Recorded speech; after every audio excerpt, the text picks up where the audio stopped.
भाई आपकी इजाज़त से मैं नईम भाई से एक सवाल पूछना चाहता हूं, अगर आप इजाज़त दें। नईम साहब, आप मुझे बताइएगा कि पाकिस्तान तहरीक इंसाफ पीका के हक में है या खिलाफ है? बिल्कुल खिलाफ है जी। तो इस मुनाफकत, इस झूठ और इस दोहरे मयार जो पाकिस्तान तहरीक इंसाफ ने अपनाया है, मुझे इमरान खान मजम्मत कर रहे हैं। अब इस झूठ और इस मुनाफकत को मैं क्या नाम दूं? तो आपने पता नहीं गौर किया कि नहीं, उनके बगल में जो है वो डॉक्टर जरका खड़ी हुई थी। वही डॉक्टर जरका जिनके बारे में इन्होंने हमें कहा था ये गद्दार हैं कि यहाँ पे जब हुकूमत से मुज़ाकरात करते हैं ना तो जुडिशल कमीशन मांगते नहीं करते। जब एस्टैब्लिशमेंट के सामने बैठते हैं, बैरिस्टर गौहर बैठे थे ना आर्मी चीफ के सामने, इनको कहना चाहिए था कि जी मैं बैठा था आर्मी चीफ के सामने और मैंने कहा 9 मई के ऊपर जुडिशल कमीशन बनाए। वहां अली अमीन गंडापुर जो है वो सीसीआई की मीटिंग के अंदर बैठते हैं, वहां पे नहीं बोलते। वहां पे आर्मी चीफ के सामने कोई बात नहीं करते कि 9 मई के हवाले से जुडिशल कमीशन बनाए। कोई शाद भट्टी साहब, ये सर हुकूमत और पीटीआई के दरमियान तो बैठक जो है वो अब खत्म हो गई है, लेकिन पीटीआई चली गई है अब मौलाना के दर के ऊपर, और साथ ही साथ एस्टैब्लिशमेंट के साथ भी जो है ये कम से कम 2 मुलाकातें अब हो चुकी हैं।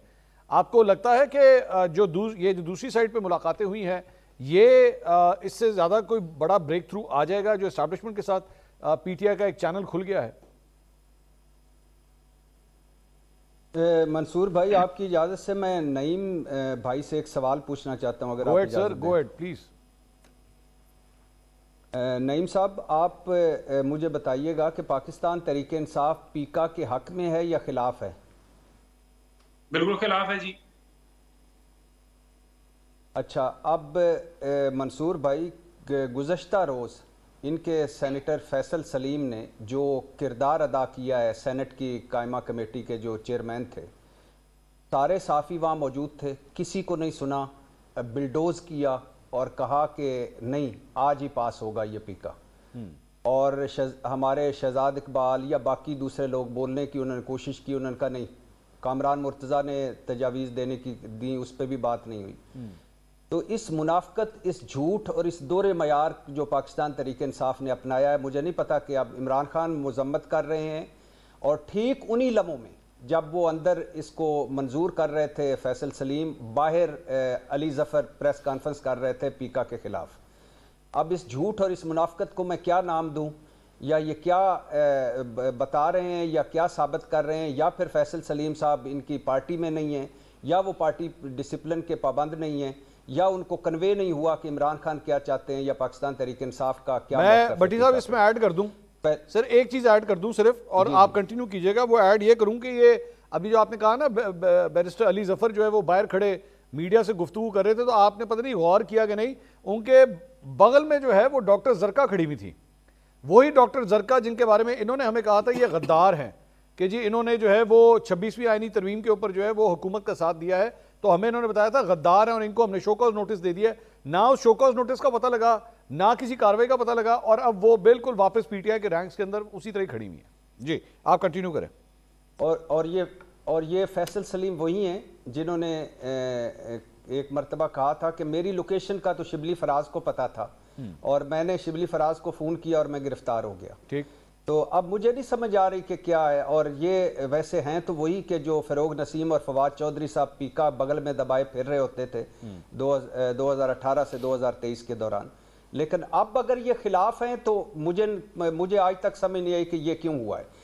अच्छा, दूसरी बात जो आपने कही, 2-3 छोटी छोटी बातें। पहली बात तो ये कि हुकूमत, पहली मुलाकात जो बैरिस्टर गौर की हुई थी, बैरिस्टर सैफ की हुई थी और आर्मी चीफ साहब की हुई थी पेशावर में, जिसमें ज़्यादातर गुफ्तगू जो थी, पॉलिटिकल गुफ्तगू भी सुना हुई, लेकिन ज़्यादातर गुफ्तगू जो हुई वो सिक्योरिटी मामलात पर थी, उस पर भी कंफर्टेबल नहीं थी। और उससे अगले दिन इरफान सिद्दीकी साहब का बयान आपके सामने है। और दूसरी बात कि ये बिल्कुल आपने सही कहा, ये पिछली हुकूमत जो थी वो भी हमें इसी उन्होंने भंबल भोसे में डाले रखा।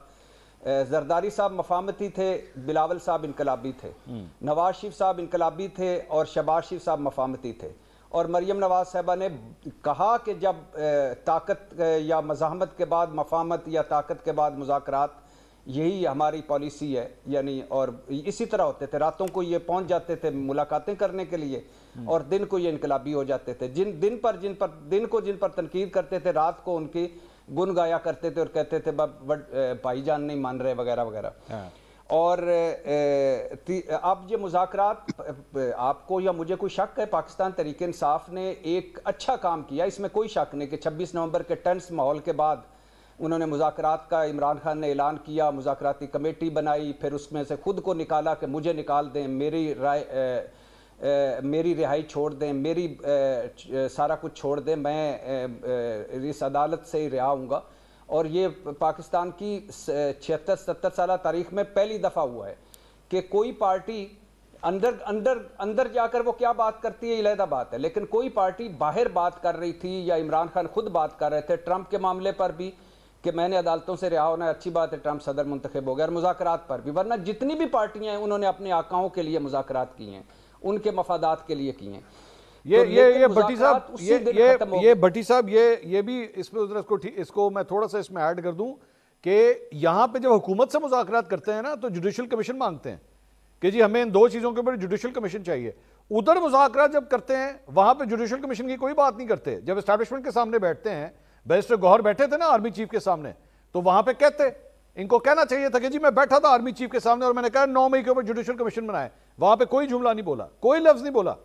علی امین گنڈا پور جو ہے وہ سی سی آئی کی میٹنگ کے اندر بیٹھتے ہیں، وہاں پہ نہیں بولتے، وہاں پہ آرمی چیف کے سامنے کوئی بات نہیں کرتے کہ 9 مئی کے حوالے سے جوڈیشل کمیشن بنائے، کوئی بات نہیں، وہاں پہ باتیں کرتے ہیں عمران خان کی رہائی کے بارے میں۔ یہ تضاد ہے دونوں ملاقاتوں کے اندر۔ جی اچھا، اب نہیں اسی پہ میں اگلا اسی پہ ہی آ رہا ہوں۔